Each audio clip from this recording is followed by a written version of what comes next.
एक छोटे से गांव में एक पुरानी हवेली खड़ी थी जिसे सभी लोग भूतिया हवेली के नाम से जानते थे। उस हवेली के पास जाने की किसी की भी हिम्मत नहीं होती थी, क्योंकि वहां होने वाली अजीब घटनाएं गांव में काफी प्रसिद्ध थी। लोग कहते थे कि रात के समय हवेली के अंदर से अजीब आवाजें आती हैं, जैसे किसी के चीखने चिल्लाने की आवाजें और दरवाजों के खुलने बंद होने की आवाजें।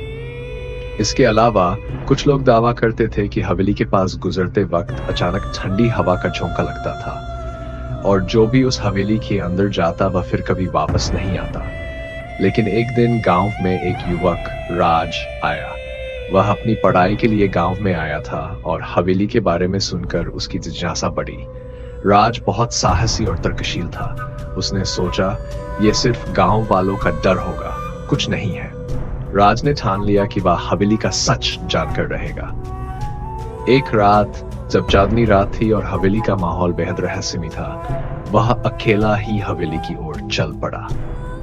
हवेली के पास पहुंचते ही एक अजीब सी ठंडक महसूस होने लगी। राज ने सोचा कि यह शायद हवा के कारण होगा, लेकिन जैसे ही वह हवेली के गेट तक पहुंचा, उसे महसूस हुआ कि कुछ गड़बड़ है। हवेली का गेट आधा खुला हुआ था, जैसे किसी ने उसे हाल ही में खोला हो। राज थोड़ा हिचकिचाया, लेकिन फिर भी उसने हिम्मत जुटाई और गेट को खोलकर अंदर प्रवेश किया। हवेली के अंदर अंधेरा था और दीवारों पर जाले लगे हुए थे। एक चुप सी छाई हुई थी, जैसे यहाँ कोई जीवन नहीं है। वह धीरे धीरे कदम बढ़ाता हुआ हवेली के अंदर गहराई में चला गया। अचानक उसे अंदर से एक भारी श्वास की आवाज सुनाई दी। वह चौंक कर रुक गया, लेकिन जब कुछ नहीं हुआ तो वह फिर से आगे बढ़ने लगा। राज जैसे ही हवेली के एक बड़े कमरे में पहुंचा, उसने देखा कि कमरे के बीचों बीच एक पुराना सोफा रखा हुआ था। सोफे के पास एक पुराना दर्पण भी था, जिसकी सतह पर धूल जमी हुई थी। राज ने दर्पण को साफ किया और उसकी आंखों में झांकने लगा। तभी दर्पण में अचानक एक हल्की सी हरकत दिखाई दी। राज ने घबराकर दर्पण की ओर देखा, लेकिन उसमें कुछ नहीं था। लेकिन अगले ही पल दर्पण में एक अजीब सी परछाई दिखाई दी। वह परछाई धीरे धीरे आकार ले रही थी और अब यह किसी महिला की शक्ल में बदल चुकी थी। महिला के चेहरे पर गहरी उदासी और गुस्सा था और उसकी आंखें लाल हो चुकी थी। राज सिहर उठा, लेकिन फिर भी उसने डर पर काबू पाया और दर्पण से हटते हुए कमरे का निरीक्षण करना शुरू किया। अचानक कमरे का दरवाजा बंद हो गया। राज के अंदर का डर अब पूरी तरह से बढ़ चुका था। वह डरा हुआ था, लेकिन फिर भी उसने खुद को शांत करने की कोशिश की। तभी कमरे की दीवारों से अजीब आवाजें आने लगीं। ये आवाजें किसी के कराहने और रोने की आवाजें थीं। राज डरते हुए दीवारों की ओर बढ़ा और एक कोने में एक पुराना बक्सा देखा। बक्से को खोलते ही राज के हाथ से घबराहट से बक्सा गिर पड़ा और उसमें से एक पुराने दस्तावेज और एक तस्वीर बाहर गिर पड़ी। राज ने झुककर तस्वीर उठाई और देखा कि यह तस्वीर उसी महिला की थी जो उसने दर्पण में देखी थी। तस्वीर के पीछे एक नाम लिखा हुआ था, माधवी। वह ये देखकर पूरी तरह से चौंक गया। उसके दिमाग में कई सवाल उठने लगे। वह इस महिला के बारे में जानना चाहता था। क्या यह महिला हवेली में मरी थी?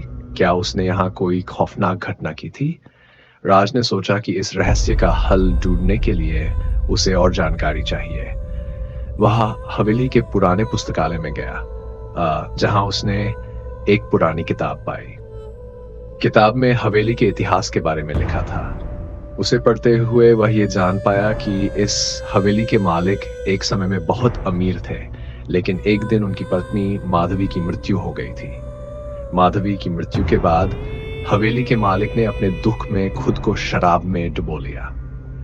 धीरे धीरे हवेली में अजीब घटनाएं होने लगीं और कहा जाता है कि माधवी की आत्मा हवेली में बसी हुई थी, जो हर रात लोगों को तंग करती थी। राज अब समझ चुका था कि यह एक भूतिया हवेली थी और माधवी की आत्मा शांति की तलाश में थी। राज ने तय किया कि वह इस आत्मा की मदद करेगा ताकि वह शांति से शरण पा सके। वह उसी रात हवेली में एक पूजा विधि करने बैठा और माधवी की आत्मा से शांति की प्रार्थना की। जैसे ही उसने पूजा पूरी की, हवेली में एक अजीब सी शांति फैल गई। वह महिला की परछाई फिर से दर्पण में दिखी, लेकिन अब उसकी आंखों में शांति और संतुष्टि थी। अचानक हवेली में सब कुछ शांत हो गया। वह महिला का रूप धीरे धीरे धुंधला पड़ने लगा और अंततः गायब हो गया। राज ने महसूस किया कि हवेली की आत्मा अब शांति में थी। राज ने हवेली को छोड़ने का निर्णय लिया और गांव लौट आया। वह जानता था कि अब वह हवेली भी कभी भी पहले जैसी नहीं रहेगी।